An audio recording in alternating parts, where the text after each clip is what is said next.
Hey everyone, this is a plan with me for my Midori Traveler's Notebook bullet journal. It's actually my birthday week this week, so obviously that was the theme I wanted to go with for the layout that I'm making. It's also a week in your planner that you really don't want to mess up, so I'm about to start stamping in the dates here. This is the brush date set from Studio L2E, and I use it whenever I need date numbers. It's very convenient because it has the 30-day set of numbers.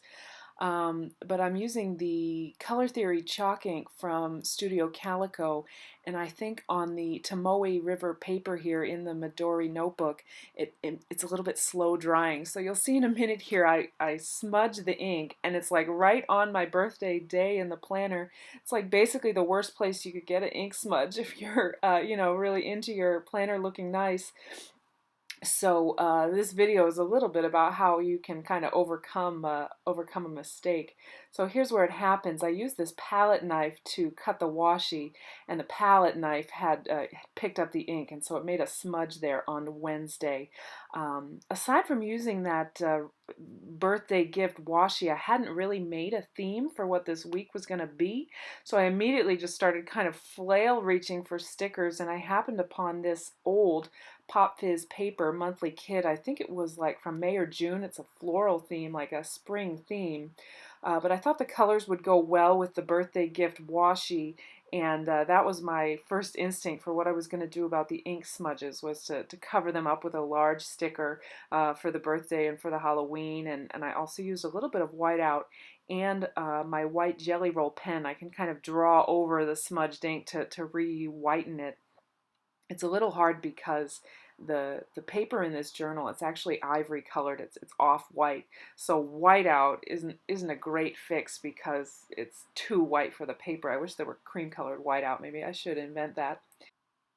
So the next thing I do after handling the ink smudges is go through my stickers and try to figure out how I'm going to mark the different plans that I have this week.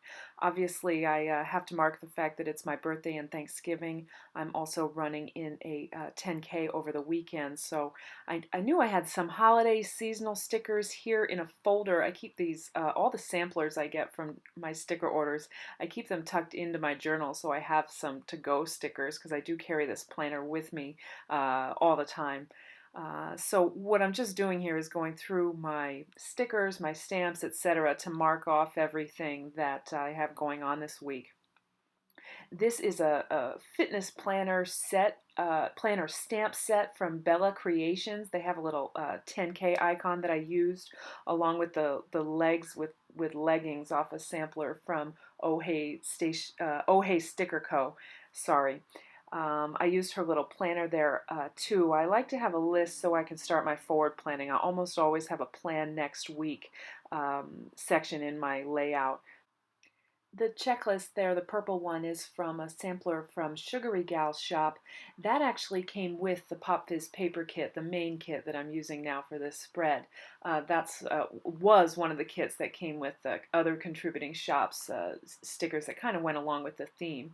Also in this video, I use one that also came with from the Honeybee shop. I use some of her headers, and I also use an entire separate kit from Planning Made Perfect. It was one of her monthly kits as well. So I'm kind of incorporating stickers in the pink and purple theme from 4 different kits.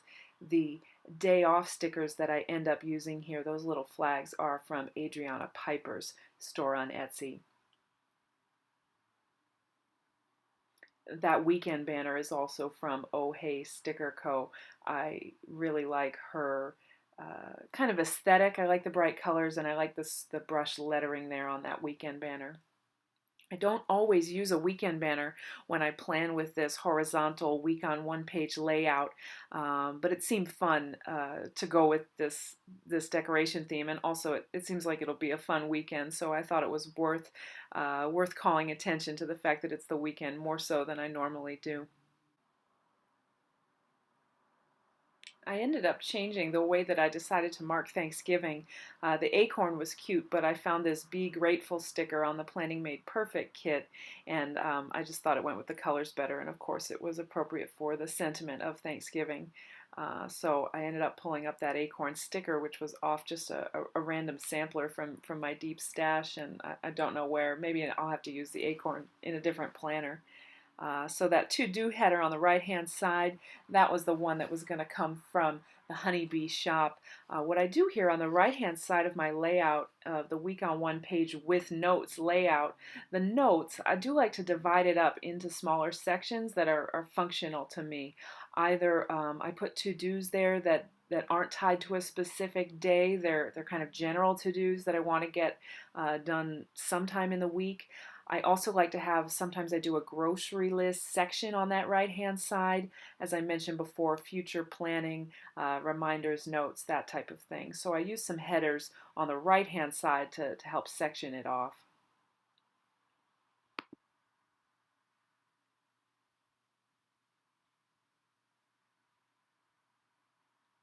You can see that a lot of my planning style is simply flipping through stickers.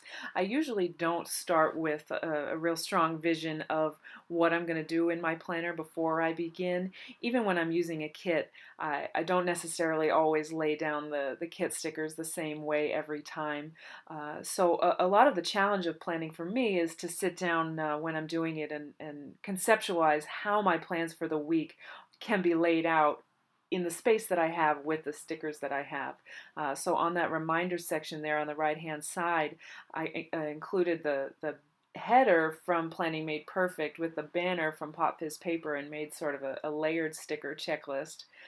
You can also see that a lot of my planning style has to do with flipping back and forth, both back to the previous week where I did an all black and white spread, and then here back to my monthly planning section to make sure I don't have any longer term plans that need to get marked this week. So it's a combination of migrating my tasks from the week before and from my separate monthly booklet to make sure I've got everything showing on my weekly view, because this is the one that I'll really go to daily throughout the coming week.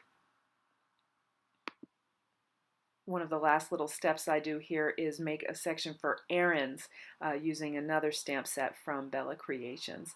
I've been keeping my grocery list now more on Amazon Fresh on my phone because we've been using grocery delivery service. So instead of writing something I need to buy in my planner, I usually just add it to cart right away. But of course, I'll still have some errands that I'll have to run this week with the holiday and everything. Here is my finished layout this week before most of the pen. I want to thank you guys so much for watching and have a safe holiday.